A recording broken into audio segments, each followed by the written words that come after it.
SwayamPrabha. Digital India. Educated India.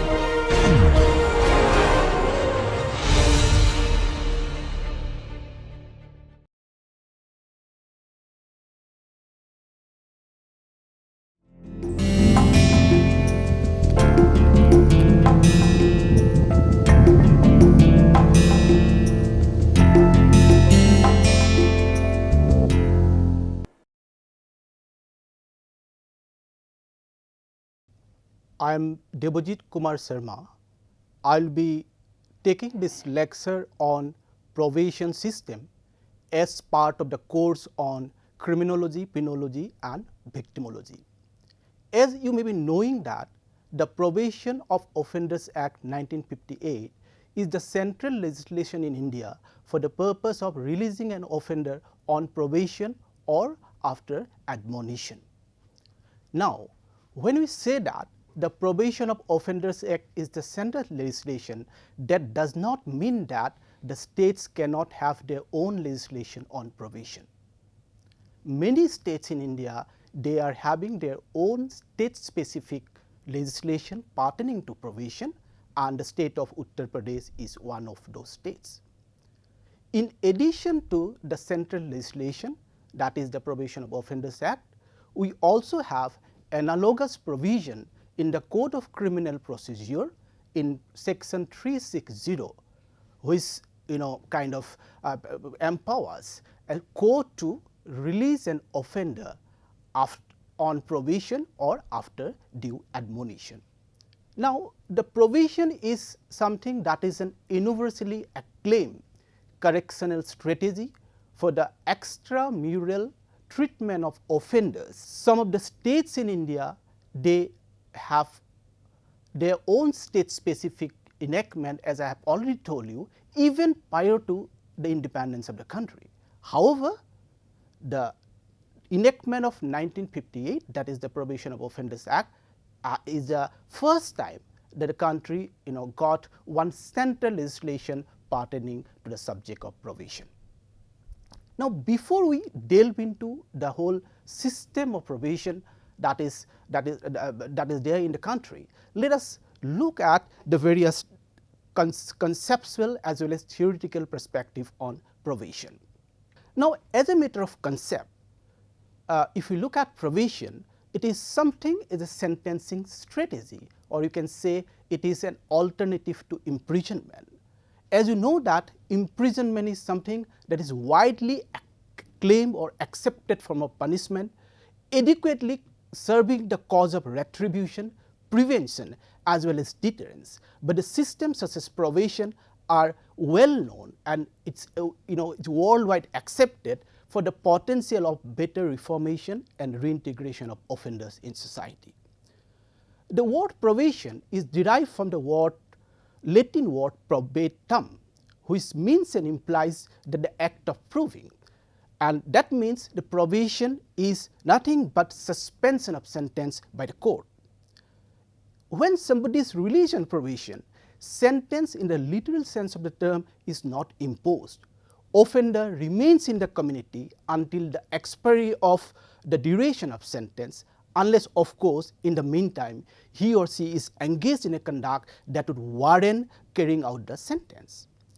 Thus, in case of probation, when an offense is proved by the court instead of putting the person behind the bars on being convicted of the offense, allow him or her to stay in the community under the supervision or without of probation officers on certain predetermined conditions as prescribed by law. There are voluminous works on the punitive approach in rationalizing punishment, of which retribution, utilitarianism, deterrent, incapacitation, rehabilitation and restoration are some of the mainstream theories.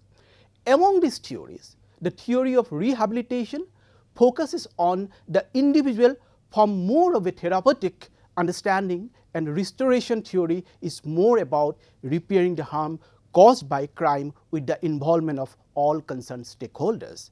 the practice of probation that we are going to discuss today is akin to these two theories that what I just mentioned, there is a theory of rehabilitation and the theory of restoration or the restoration theory. Now, if we look at the very origin of this system of probation, you will find that the system of probation originated from humanitarian concern for young petty offenders and was institutionalized as a method of community correction with rehabilitative ideals.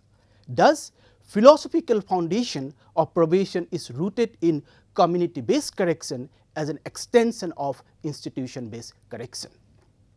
Now, when we go back to the very philosophical underpinnings of probation, we find that a philosophical shift from institution-based correction to community-based correction emerged when Francis Allen talked about something called rehabilitative ideal, a term which is synonymous with the behavioral sciences intervention in the arena of criminal justice system.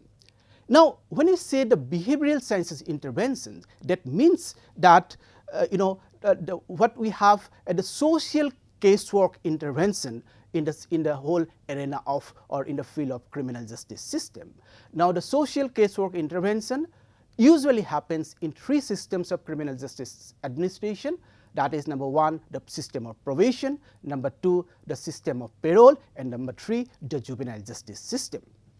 Now, after this particular philosophical kind of emergence, what came was somebody called Edgardo Rothman in his paper on Do Criminal Offenders Have a Constitutional Right to Rehabilitation. He discussed about two contradictory models of rehabilitation.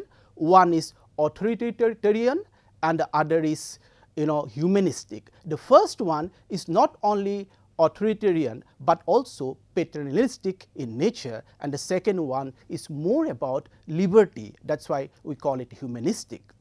Now, in this context, another kind of change that happened was Francis Collin when he talked about correctional rehabilitation. Now, correctional rehabilitation discussed about the very seminal question of does rehabilitation work and what is the rehabilitative ideal for that matter. To him, rehabilitation is possible only when the causes of underlying an individual criminality are identified and then prescribed the appropriate treatment. That means, with the coming of the rehabilitative ideal, when, as I have told you, that the basic or the philosophical basis of probation started from the social casework intervention or more about a medical model kind of intervention in the criminal justice system, then there was some debate that happened centered around the very rehabilitative model of corrections or rehabilitative ideal as such. Now, rehabilitative ideal, as I have just discussed with you, that is the individualistic intervention based on behavioral sciences, influence every correctional system including probation for a long time. But rehabilitation as a correctional practice failed to address some of the very important yet very crucial issues of criminal justice administration, namely custodial authority, civil and political rights of offenders, subjectivity in behavioral modification, etc., both in institutional as well as non-institutional approach to punishment. Now, at that point of time, that is when since the 80s we find that there has been a decline in interest or diminishing focus on the very correctional system such as provision in the pretext of security and safety of society.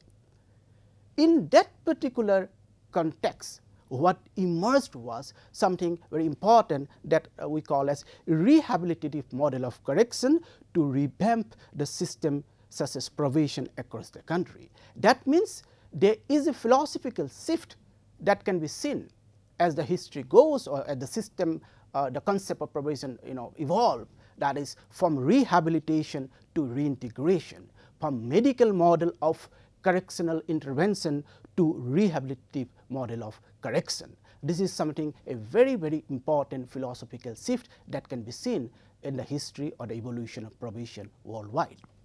Now, looking at the very history of probation, the idea of probation as an alternative means of punishment was initially propagated, as you know, by John Augustus in the year 1841, and who was a bootmaker of Boston and a member of a society working against alcoholism. Now, this particular person called Augustus started his voluntary probation work in the year 1841. Now, he requested indeed a judge to defer the sentencing of 3 weeks for a man who was a habitual alcoholic. His request was granted. The man was kept in his custody during the period, and the defendant also signed a pledge of remaining in good conduct or behavior during that custody. After 3 weeks, it was so found the result of the supervision came out to be very, very positive. So, that is a very beginning so far as the history of probation goes. As we say that the very origin of probation, it started from US, America, and the man behind this probation system is undoubtedly John Augustus. Now, he is, or he cannot be claimed to be the only person behind the whole the history or behind the starting of the system of probation. There were other people equally important in their contribution towards the emergence of the probation system in the world at large. The second important person here is called Matthew Davenport Hill, an English lawyer who held the judicial position of recorder of Birmingham, is credited with laying the foundation of probation in England. Now, there is also another person who is called Judge Peter Oxenbridge Thatcher, and he is credited for his contribution in the later evolution of probation in a municipal court of Boston. And recognizance is a legal procedure that enables a judge to liberate a defendant between conviction and sentencing.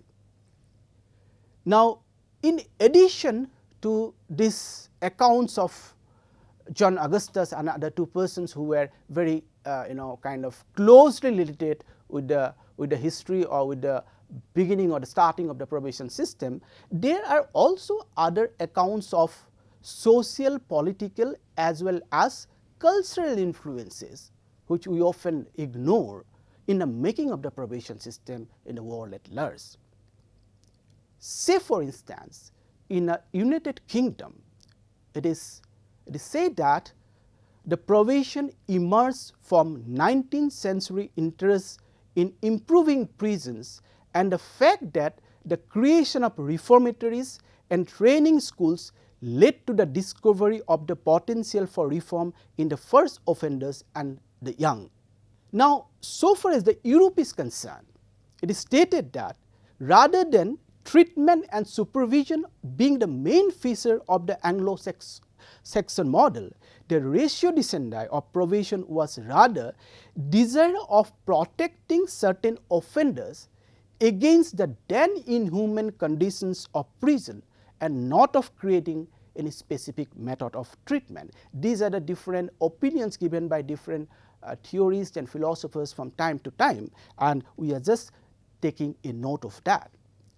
Similarly, so far as Germany is concerned, it is again related with something, it's like it was established as a transformation in ideology was required, and this came with an intellectual awakening that undermined totally brutal, inhuman and crime producing criminal justice practices, and people were looking forward to some such an alternative like probation at that point of time. So, what I am basically trying to bring to your kind notice is that there have been different factors, not that probation started with the objective of reformation and rehabilitation of offenders as what is being stated in the Probation of Offenders Act 1958 in case of India, but in case of other countries there have been other factors also for the emergence of systems such as probation. Now, there are other accounts also so far as Italy and other countries are concerned. Now, we will be going to the next important point in case of probation is that how the practice of probation is prevalent today. Now, the practice of probation today is an integral component of criminal justice system across the world. But as I have told you, until this practice was incorporated as a legal process in the United States of America, the modern sense of the term probation could not be said to have started. Now, after the US, it soon spread over to other countries as well, and gradually it got recognized in their respective statutes of the countries. Now, probation as an alternative method to imprisonment got further strengthened with the formulation of United Nations Standard Minimum Rules for Non-Custodial Measures 1988, also called as the Tokyo Rules, that gave special emphasis on promoting use of non-custodial measures. These rules also emphasized for community involvement in criminal justice, social inquiry report, rehabilitative needs of the offenders, etc. However, even prior to that also, the Universal Declaration of Human Rights of 1948 recognized probation as an important disposition in respect of children who are accused of or recognized as having infringed penal law. Now, so far as the India is concerned, it is important to recognize here that the principle of reformation of offenders was highlighted by the India Jails Committee report of 1990-20. Now, immediately after independence, a UN expert called W.C. Reckless, who visited India in connection with the review of the criminal justice and the correctional justice system which is prevalent at that point of time, and soon thereafter the resolutions taken at the All India Conference of Inspector Generals of Prisons in Mumbai in 1952, and finally the report of the All India Jail Manual Committee were some of the major milestones in the enactment of the central legislation called the Probation of Offenders Act 1958. Now, it also important to recognize here is that the UN Standard Minimum Rules for Treatment of Prisoners 1955 was another important factors which indirectly influenced the making of alternatives to imprisonment such as probation in India a success story.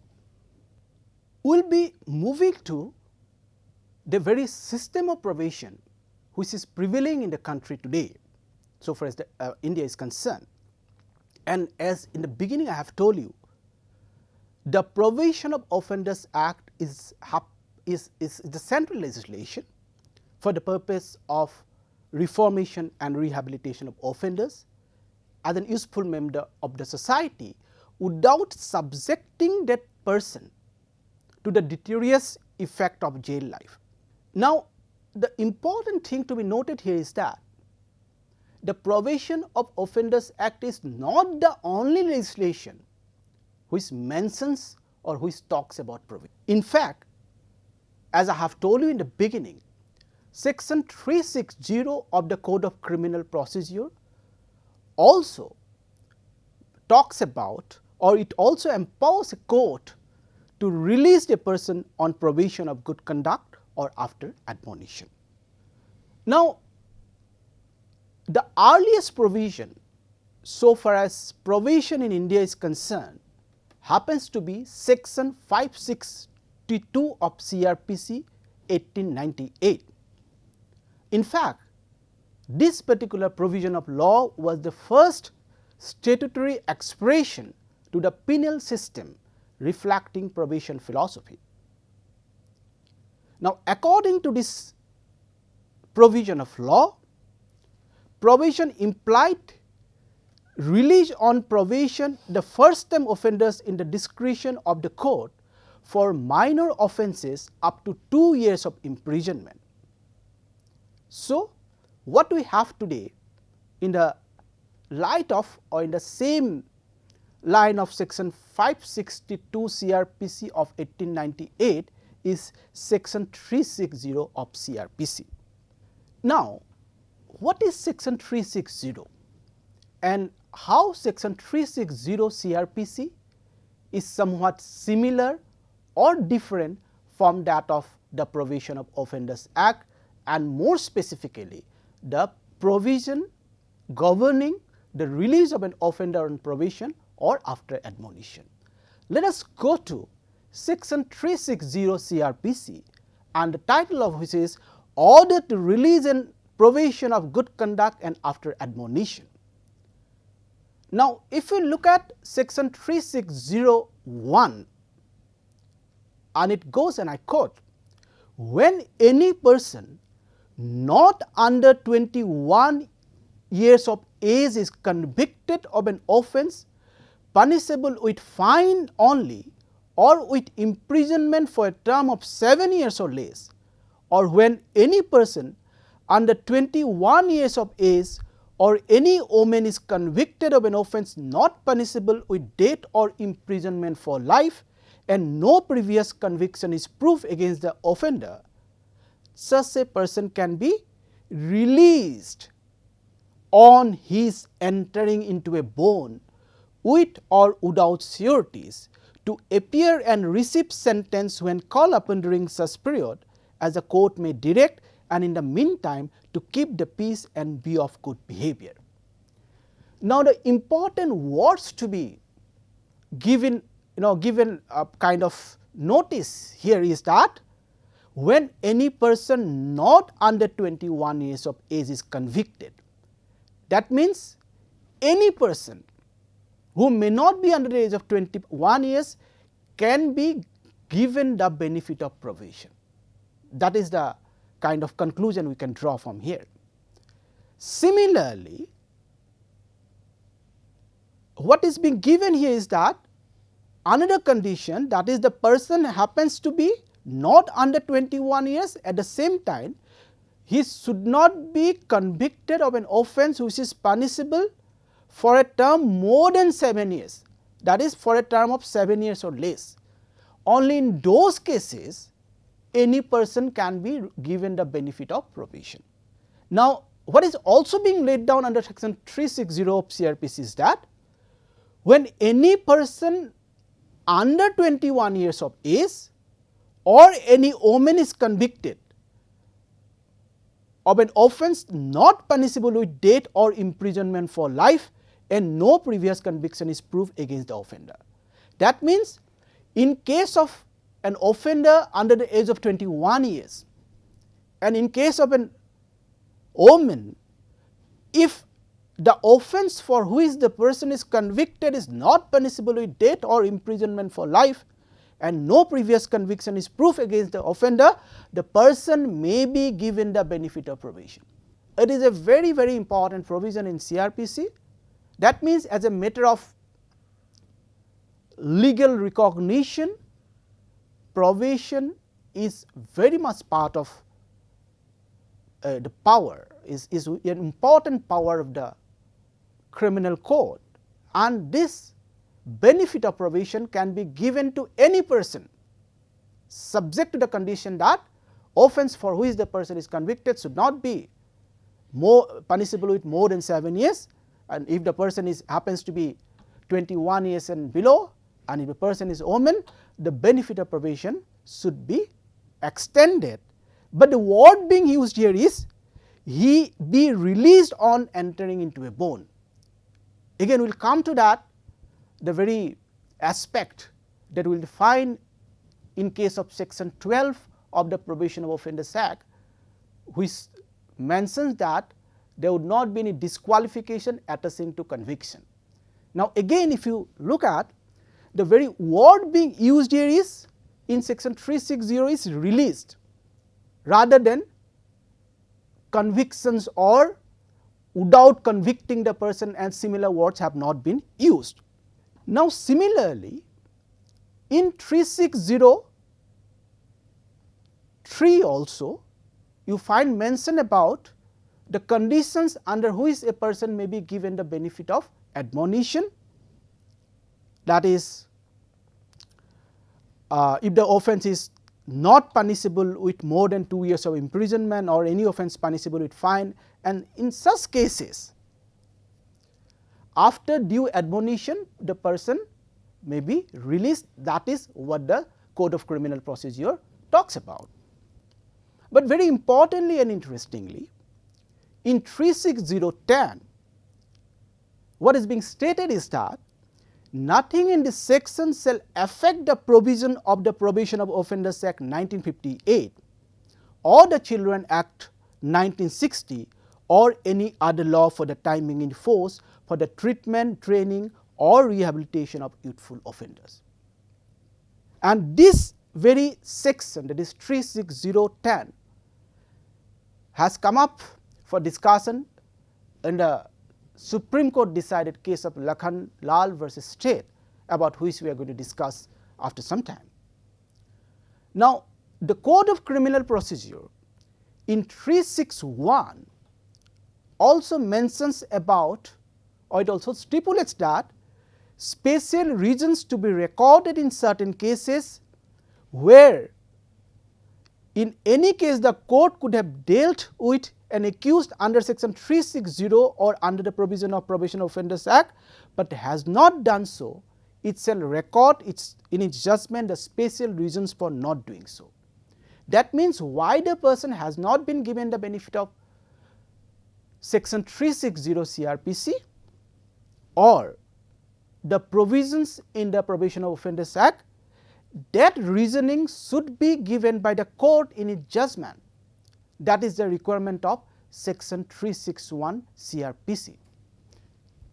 Now, in addition to that, what we also find mentioned 365E of the CRPC, in cases of plea bargaining, the persons or the person who got the benefit, who gets the benefit of plea, such benefit under plea bargaining provision can also be released under probation. That is what is section 365E of the CRPC. Now, as I have mentioned to you, the coexistence of CRPC and the Probation of Offenders Act, this was the case of State of Himachal Pradesh versus Lal Singh, where it was held that both cannot coexist and made applicable alternatively. However, in the Supreme Court case, decided case of Lakhan Lal versus State, the Honorable Supreme Court held that by virtue of subsection 10 of section 360 CRPC, both the statutes can coexist, overruling many of the earlier judgments, such as the one that I have just told you, that is the Lal Singh case, where it was held that both cannot coexist and made applicable alternatively. Now, so far as the Lakhan Lal case is concerned, it still remains debatable, since the application of section 360 CRPC is bared under section 19 of the Probation of Offenders Act to the states or parts thereof in which this act is brought into force. Now, another important section in the Probation of Offenders Act, section 19, as I have told you, and it also very categorically states that subject to the provisions of section 18, section 562 of the code, that is the earlier criminal procedure code, that is now it would be 360 of the CRPC, shall cease to apply to the states or parts thereof in which the act is brought into force. This is the very central point of controversy between, or so far as in connection with the existence or coexistence of CRPC and the Probation of Offenders Act in a particular region is concerned. Now, there are number of similarities between the Code of Criminal Procedure as well as the Probation of Offenders Act, but there are also many differences between the two so far as probation is concerned.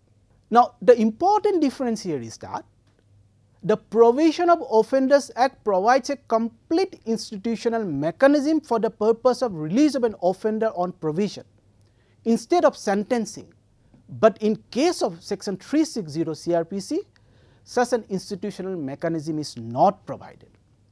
Therefore, we can say that CRPC is not a complete code in itself so far as probation is concerned. The PO Act can be construed to be the general law and CRPC the specific law in matters pertaining to release of an offender on probation or after admonition. Now, another important difference here is that under the provision of CRPC, an offender above the age of 21 years is entitled for the benefit of probation when the offence for which he or she is convicted is punishable with fine only or with imprisonment for a term of 7 years or less. Whereas, under the PO Act, any person can be released if the offence is not punishable with death or imprisonment for life.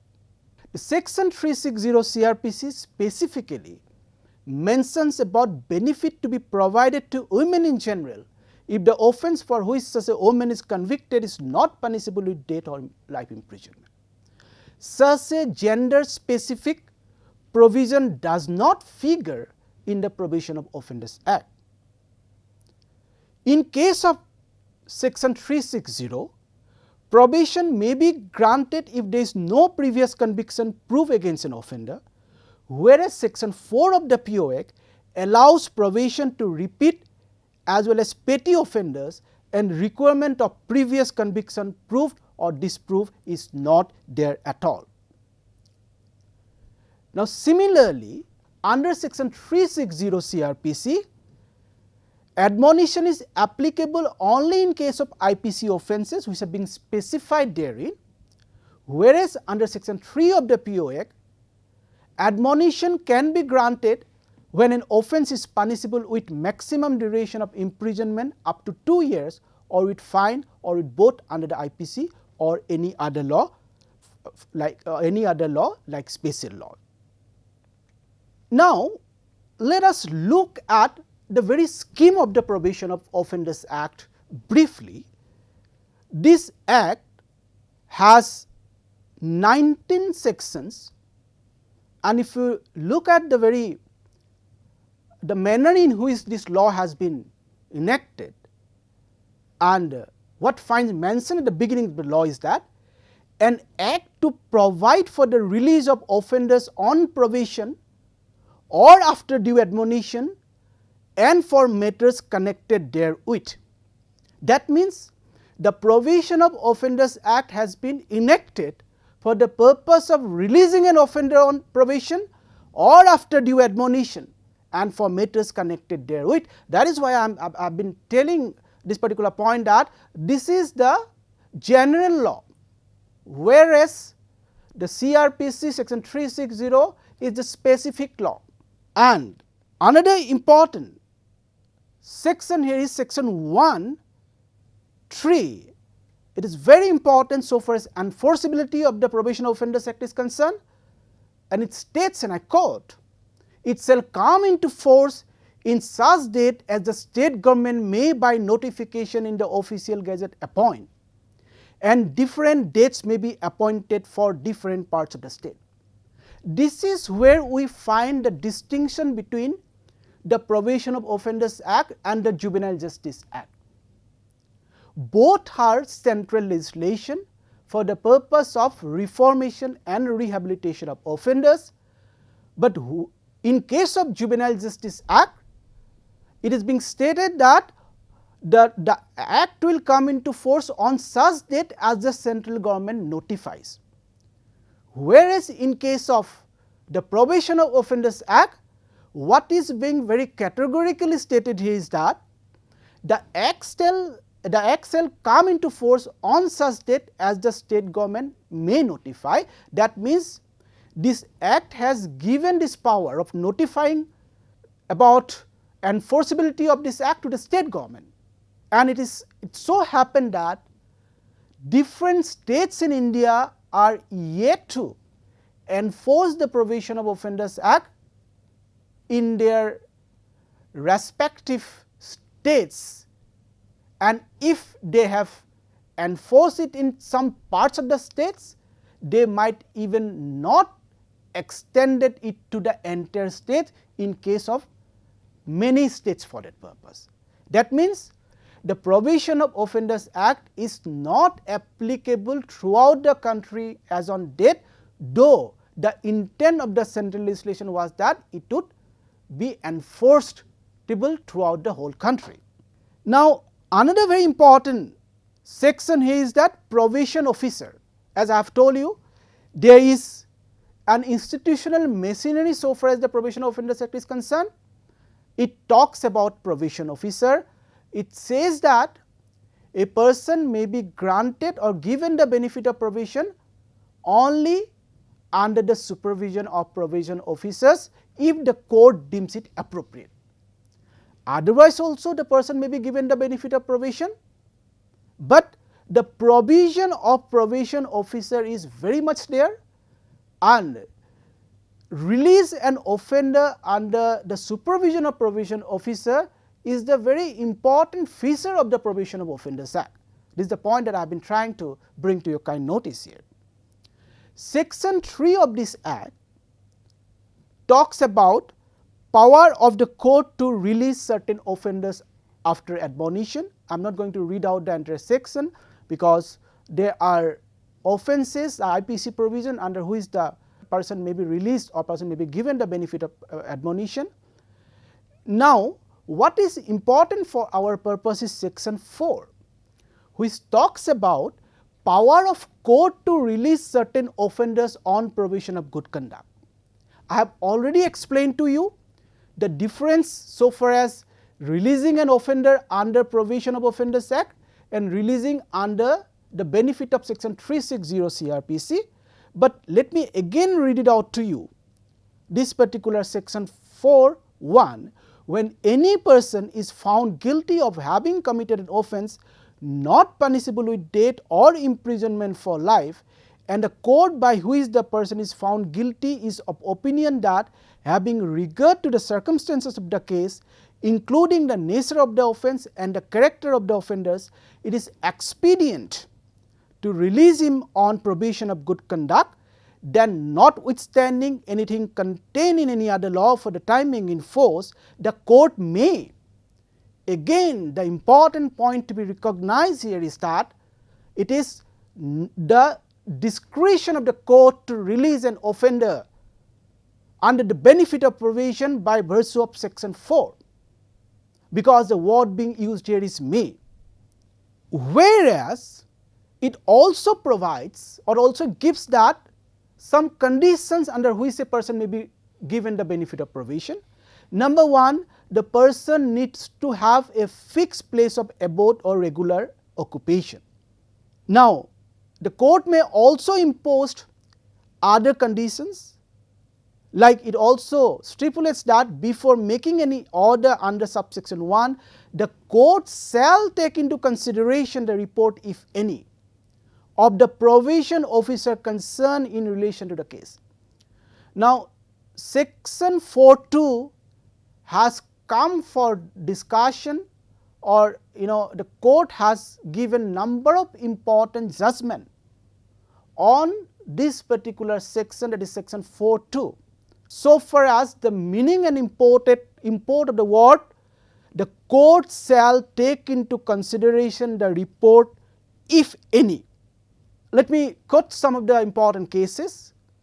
In the case of Public Prosecutor versus Nalam Surunarayan Murthy, the Andhra Pradesh High Court admitted an appeal by the state against the judgment of the Session Court for granting the benefit of probation instead of sentencing under section 323 IPC to an offender accused for murdering his wife.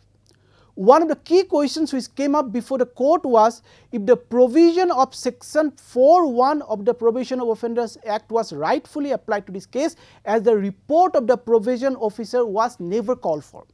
It was contended on behalf of the respondent that the words "if any" mentioned in subsection 2 of section 4 leaves it to the discretion of the court either to call for the report of the probation officer or not to call for any such report, and the question of consideration of any such report by the probation officer arises only when such a report is called for and not otherwise. The court, however, held that report of the probation officer is essential for the court to form an opinion leading to the expediency of or otherwise of the offender being released on probation of good conduct, unless under section 4(1) of the Act, and the same is therefore a mandatory requirement. This is what the court said. Now again the similar issue came up in the case of MCD versus State of Delhi.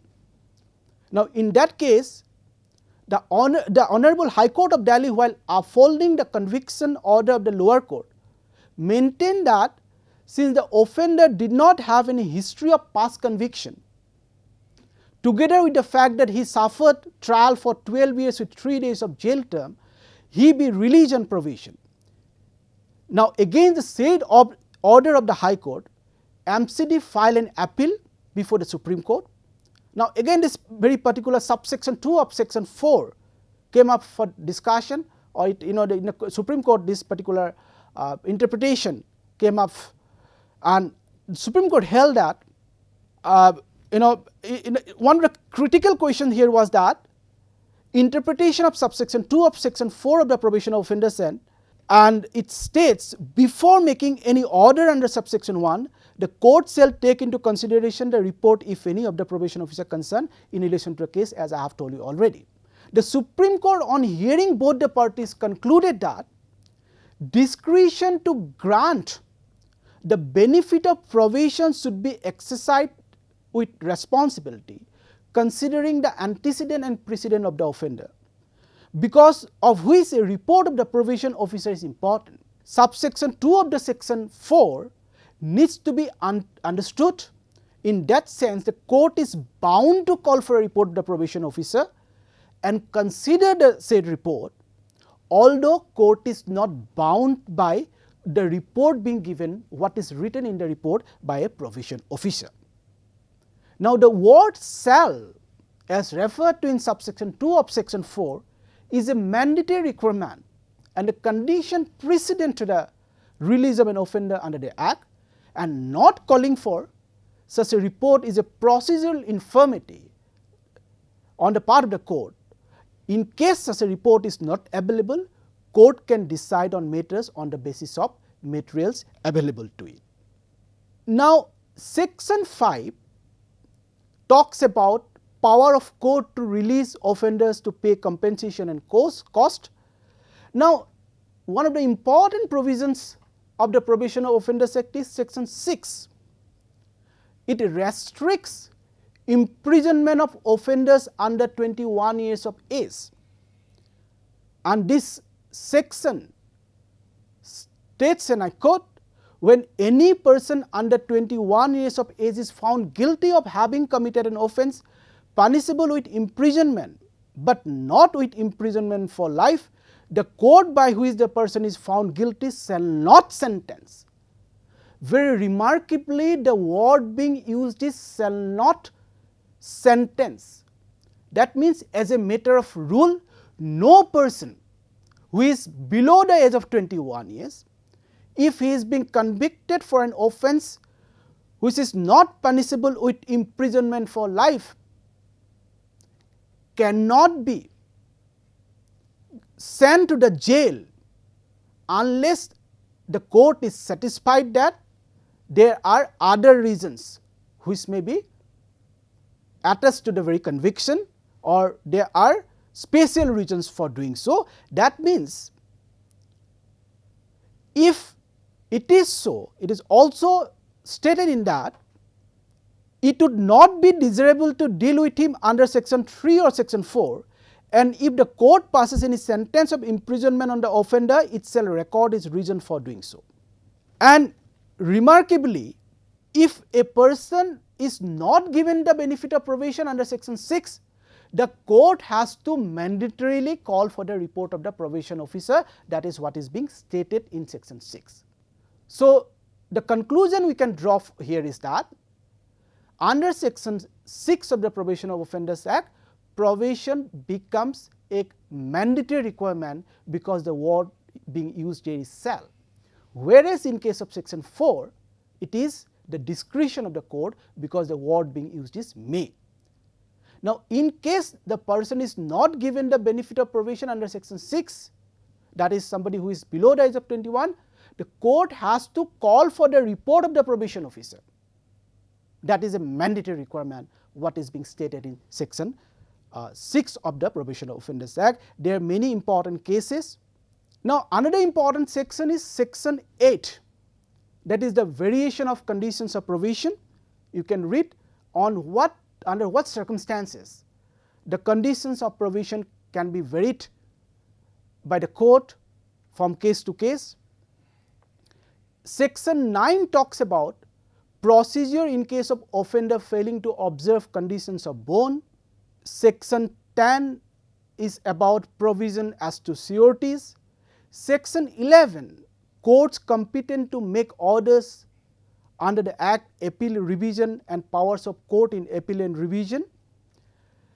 Now, another important section that I would like to draw your kind attention is section 12, which talks about removal of disqualification attaching to conviction. The similar provision is also there under the Juvenile Justice Act. I would call similar because the words being used in the Juvenile Justice Act is the same and with that of the Probation of Offenders Act, but the kind of interpretation the courts have given in both the kind of legislation in case of Probation of Offenders Act and Juvenile Justice Act happen to be different. In case of Juvenile Justice Act, the courts have been very liberal to remove disqualification attaching to conviction, but in case of Probation of Offenders Act, courts have not been very lenient. Now, what is being stated in section 12 is that notwithstanding anything contained in any other law, a person found guilty of an offence and dealt with under provision of section 3 or section 4 shall not suffer disqualification, if any, attaching to a conviction of an offence under such law. Now, there are important cases by the High Courts and the Honorable Supreme Court. So far, the meaning of the word disqualification in section 12 of the Probation of Offenders Act is concerned. In Divisional Personnel Officer, Southern Railway and another versus T.R. Selepan, the point of law which came for consideration was the meaning of removal of disqualification attaching to conviction. Now, in section 12 of the Probation of Offenders Act, whether an order or dismissal of an employee found guilty of a criminal offence under Rule 14 of the Railways Servant Discipline and Appeal would fall within the meaning of the same.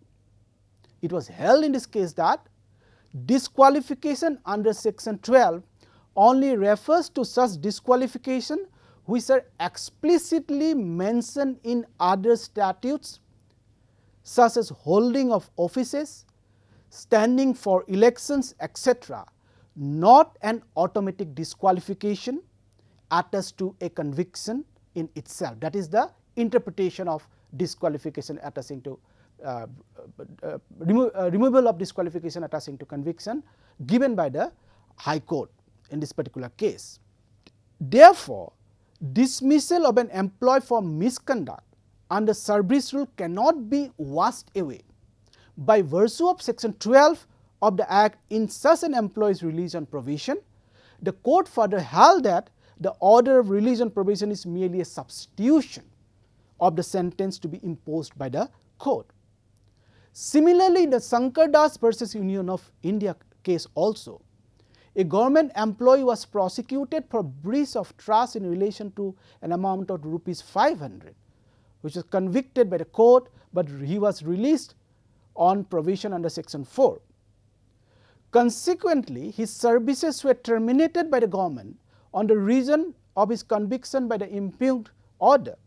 The appellant challenged the dismissal from service on the ground that he was released on probation and by virtue of section 12 of the Probation Offenders Act, he could not suffer any disqualification as dismissal from service. However, the court did not agree with the appellant contention, and it upheld what was held in Salapan's case that we have just discussed before some time.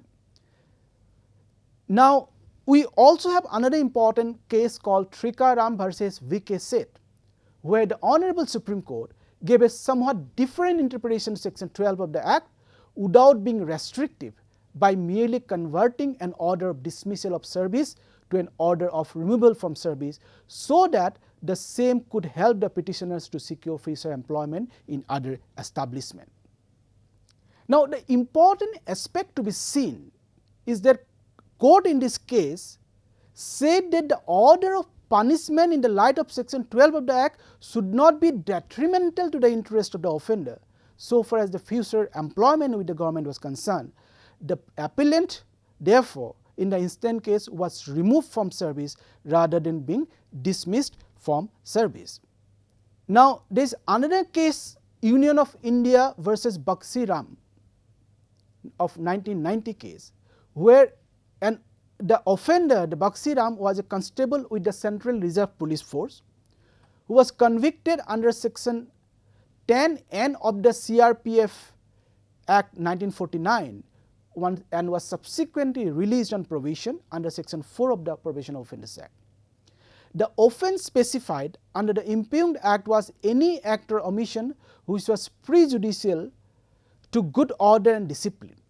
Bakshi Ram was dismissed from service, and he contended that by virtue of section 12 of the Probation Offenders Act, he does not disqualify to continue in service at the said provision remove any disqualification attaching to conviction.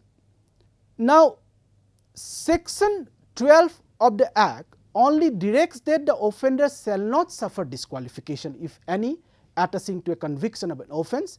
Such a law in the context is the other law providing for disqualification. That is what I have discussed. That is, if there is a specific disqualification clauses attached to any other statutes which provides for disqualification of a person for being appointed to an office or for seeking election, etc., what I discussed as part of the first case, this is the same ratio was also held in this particular case of Bakshi Ram.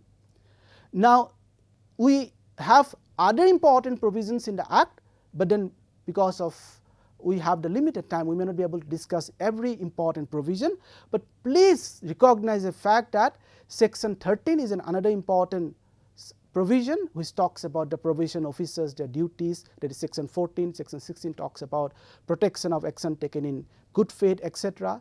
Then also we have section 17 which talks about power to make rules. Different states have their own provision of offenders rule which are important to be taken into account while you discuss probation, because that gives a holistic picture about operational aspects of or operational implication of the Probation of Offenders Act. Now, we have then section 18 which talks about the saving of operation of certain enactments, that is nothing in this act shall affect the provision of the section 31 of the Reformatory Schools Act or subsection 2 of the Prevention of Corruption Act or any other law for the time being in force in any state so far as relating to juvenile offenders and bostel schools is concerned. That is why this law cannot affect Juvenile Justice Act. And section 19 I have already discussed. To conclude, I would like to also make an important point here is that the Juvenile Justice Act is applicable to any person below the age of 18. Now, so far as the young offenders is concerned, the word young offenders does not find mention in the CRPC. What finds mention is youthful offenders. The people, the persons, the offenders who are of the age of 18 to 21 are directly under the purview of the Probation of Offenders Act, because there is no other legislation except in case of states which have enacted their Bostel Schools Act. Now, the people, the young offenders, if they happen to be not released on juvenile under the provisions of Juvenile Justice Act, there is this law, that is the Probation Offenders Act 1958, under which the benefit of community sentencing can be given to them, because section 6 of the Probation of Offenders Act categorically restricts any person below the age of 21 years to be imprisoned, except otherwise being for special reasons to be given by the court. With this important note, I would like to conclude here. Thank you very much.